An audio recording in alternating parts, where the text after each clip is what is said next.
Hola hermanos, ¿cómo están? Bendiciones. Bienvenidos a un nuevo episodio en esta serie de devocionales de Habacuc, nuestro sexto episodio. En el día de hoy vamos a estar leyendo un versículo, más específicamente Habacuc capítulo 2, versículo 4. Sí, versículo 4. Solamente un versículo. Y los animo me gustaría también que puedan seguir esta serie de devocionales. Recuerden que es una serie de devocionales que están en el canal, que usted puede verlos.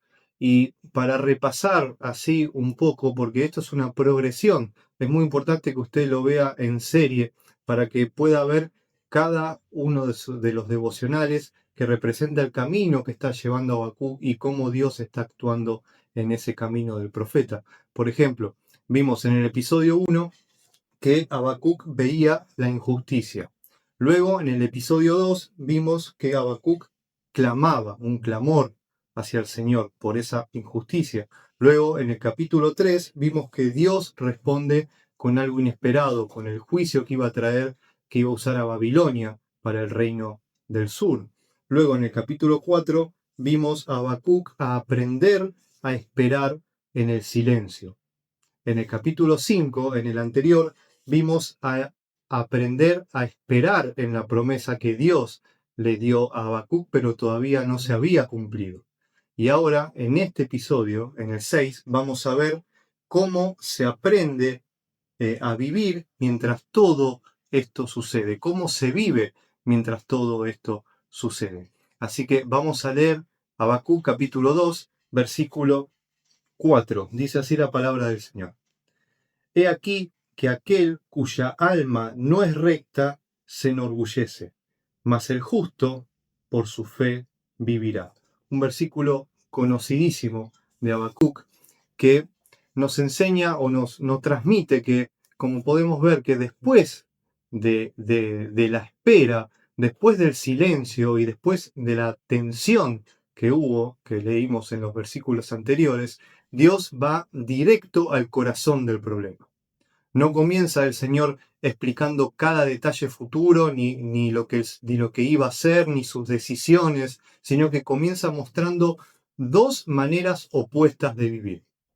Por un lado está el soberbio, que en el contexto inmediato el soberbio es Babilonia, el imperio arrogante que se levanta contra Dios, pero el principio no se limita a Babilonia, porque todo hombre que confía en sí mismo se coloca en ese mismo lugar, delante del Señor en orgullo y autosuficiencia. Pero en contraste a esto tenemos al justo, y Dios no lo define por su poder, ni mucho menos por su influencia, ni por su control de todas las circunstancias o de todo lo que pase, sino que el justo no se sostiene en sí mismo, se sostiene en Dios. Y esa es la diferencia eterna. Uno confía en su orgullo y el otro vive por la fe. Y esa frase es breve, pero es el eje de todo el libro de Habacuc. El justo por su fe vivirá. No dice que vivirá por entenderlo todo. No dice que vivirá por ver resultados inmediatos. No dice que vivirá por tener el control, sino que vivirá por la fe. Y en el contexto de Habacuc, esto significa algo muy concreto. Cuando juicio venga, cuando Babilonia avance, cuando el escenario, las circunstancias sean inciertas, el que permanecerá no será el orgulloso, sino el que confía en Dios. Dios no le responde al profeta resolviendo cada interrogante o cada duda que él tenga, sino que le da un principio para atravesar la historia.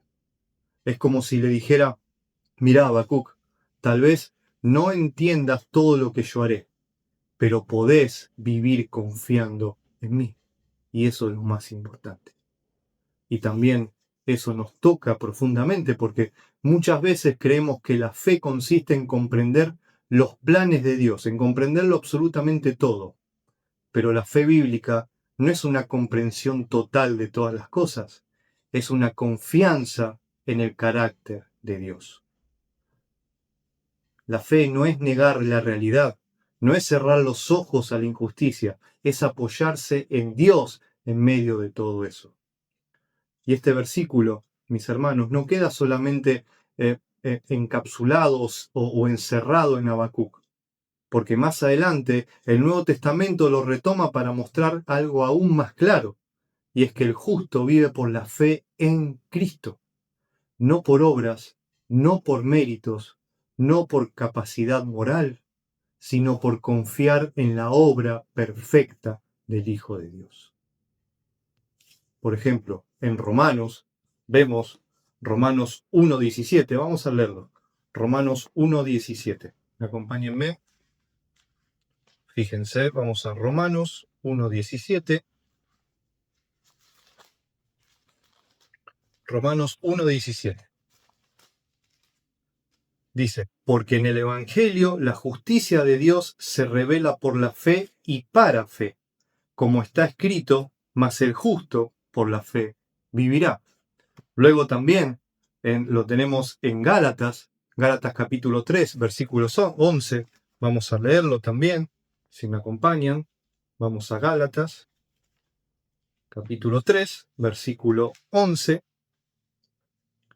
Y que por la ley ninguno se justifica para con Dios. Es evidente porque el justo por la fe vivirá. Y también lo vemos en Hebreos capítulo 10, versículo 38. Estoy leyendo las concordancias bíblicas. Simplemente eso. Vamos a Hebreos. Hebreos capítulo 10, versículo 38. Fíjense. Mas el justo vivirá por fe, y si retrocediere, no agradará a mi alma. Mis hermanos, esto nos enseña que la justicia delante de Dios no se obtiene por el esfuerzo humano, sino por fe. Y esa fe no es abstracta, esa fe es en Cristo. Porque en Él vemos el cumplimiento pleno de la fidelidad de Dios. En Él vemos que la justicia verdadera no nace del orgullo, sino de la gracia.